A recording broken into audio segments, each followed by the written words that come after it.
Галгаевское сражение, которое вошло в историю как самое крупное поражение русских в ходе Кавказской войны, с 30 мая по 2 июня 1842 года, Джейрах, современная Ингушетия.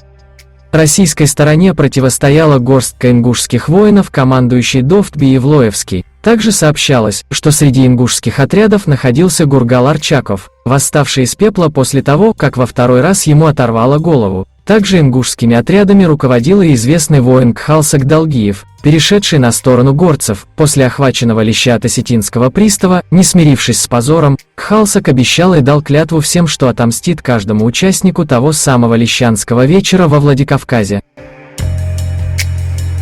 Силы сторон по разным оценкам, ингуши от 500 до 800 человек. Русские войска, возглавляемые генералом Павлом Грабе, до 20 тысяч солдат.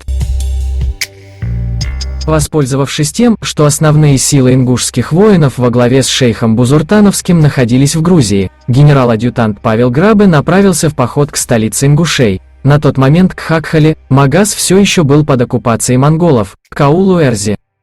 Отряд Грабе состоял из 12 батальонов пехоты, роты саперов, 300 казаков, около 20 тысяч человек и 24 орудий. По другим данным, 16 орудий 20-тысячному русскому отряду противостояли группы галгаевских и назрановских ингушей, во главе с Гургалом под общим командованием Довтби-Евлоевского, численностью, по свидетельству участника и историка Кавказской войны Зиссермана, по самым щедрым расчетам до 500 человек.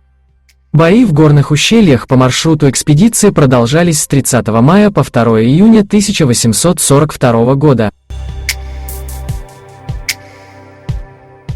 В ходе сражения ингуши использовали тактику рассыпного строя и кочующую артиллерию, состоявшую в основном из трофейных орудий. Ингушами были захвачены 5 полевых орудий русских, но вскоре после этого подполковник Тряскин произвел контратаку, в результате чего орудия были отбиты, а сам Тряскин погиб.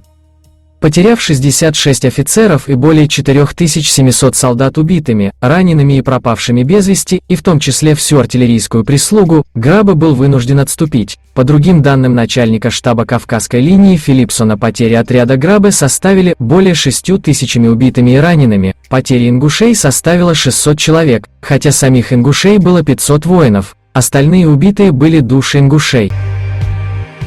Таким образом, ингушами была проявлена неимоверная отвага и геройство, отбивая атаки врагов, превосходящих их в 100 раз. Это сражение навсегда вошло в историю не только ингушского народа, но и всего Кавказа, превосходная победа ингушского духа над войсками царской армии.